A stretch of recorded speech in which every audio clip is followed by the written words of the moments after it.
दोस्तों अल्जीरिया जो कि नॉर्थ अफ्रीका का एक देश है, ये देश ब्रिक्स कंट्री में शामिल होना चाहता था लेकिन ऐसा नहीं हो पाया और अल्जीरिया के ब्रिक्स में शामिल नहीं होने के कारण भारत को 1.5 बिलियन डॉलर का झटका लगा है। दरअसल एक भारतीय कंपनी ने अल्जीरिया की कंपनी के साथ डील किया था लेकिन ब्रिक्स में शामिल नहीं हो पाने के कारण अब ये डील कैंसिल हो चुकी है। तो आज के इस वीडियो में हम जानेंगे कि किस भारतीय कंपनी ने अल्जीरिया से डील किया था और अगर अल्जीरिया ब्रिक्स में शामिल नहीं हो पाया तो उसने भारत से डील कैंसिल क्यों कर दिया। क्या भारत की वजह से अल्जीरिया ब्रिक्स में शामिल नहीं हो पाया? अगर सच में ऐसा है तो भारत ने ऐसा क्यों किया? नमस्कार दोस्तों, मैं हूं विकास और आप देख रहे हैं ऑल इंडिया अफेयर्स। दरअसल दोस्तों ये पूरा विवाद शुरू हुआ था 2022 में जब अल्जीरिया के राष्ट्रपति अब्देल माजिद तेबोने ने घोषणा कर दिया था कि 2023 में अल्जीरिया भी ब्रिक्स कंट्री में शामिल हो जाएगा। वो इस बात को लेकर के बहुत ही पॉजिटिव थे, उन्हें पूरा भरोसा था कि अल्जीरिया भी 2023 में ब्रिक्स का हिस्सा होगा। लेकिन अगस्त 2023 में ब्रिक्स में शामिल होने के लिए 6 देशों को न्योता दिया गया जिसमें अल्जीरिया का नाम नहीं था और अल्जीरिया की सरकार के लिए यह एक बहुत बड़ी हार थी क्योंकि गाइस ब्रिक्स एक ऐसा ब्रांड बन चुका है जो दुनिया की आधी जनसंख्या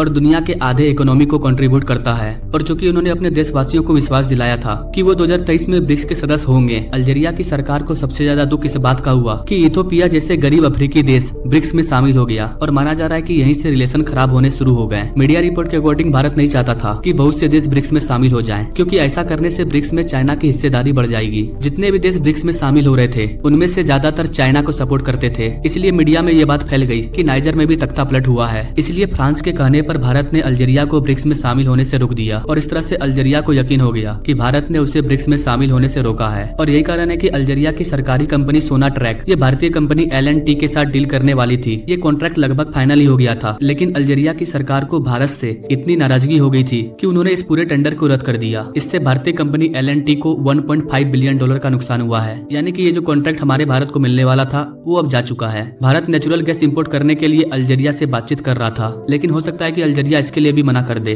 तो अब तक आपने जाना कि अल्जीरिया के ब्रिक्स में शामिल न हो पाने के कारण भारतीय कंपनी लॉर्सन एंड टुब्रो को 1.5 बिलियन डॉलर का नुकसान हुआ है। इसके अलावा अभी जो नए देश ब्रिक्स में शामिल किए गए हैं उनमें 5 देश हैं, इथियोपिया, ईरान, सऊदी अरब, UAE और मिस्र। चूंकि इस साल ब्रिक्स की अध्यक्षता रूस के पास है इसलिए रूस के राष्ट्रपति व्लादिमीर पुतिन ने घोषणा किया है कि अब ब्रिक्स में और 5 देश शामिल हो गए हैं। पहले अर्जेंटीना को भी ब्रिक्स में शामिल होना था लेकिन जब से वहाँ पर सत्ता परिवर्तन हुआ है तभी से अर्जेंटीना ने ब्रिक्स से दूरी बना ली है। अर्जेंटीना के राष्ट्रपति जेवियर माइली ने ऐलान कर दिया कि उनका देश ब्रिक्स में शामिल नहीं होगा। इन्होंने कहा कि इनका देश अमेरिका का करीबी है, ये अमेरिका को सपोर्ट करते हैं। तो कुल मिलाकर अभी ब्रिक्स में ऑफिशियल 10 कंट्रीज शामिल हो चुके हैं। अल्जीरिया और अर्जेंटीना ब्रिक्स में शामिल नहीं हो पाए हैं। तो दोस्तों ये थी ब्रिक्स कंट्री की लेटेस्ट अपडेट। आपको क्या लगता है गाइस, ब्रिक्स में और भी कंट्री को शामिल करना चाहिए? आप अपने राय कमेंट बॉक्स में जरूर दीजिए और ऐसे ही लेटेस्ट जियोपॉलिटिक्स के बारे में जानने के लिए मेरे चैनल से जरूर जुड़िए। Now thank you for watching. मिलते हैं अगले वीडियो में नई जानकारी के साथ, तब तक के लिए जय हिंद।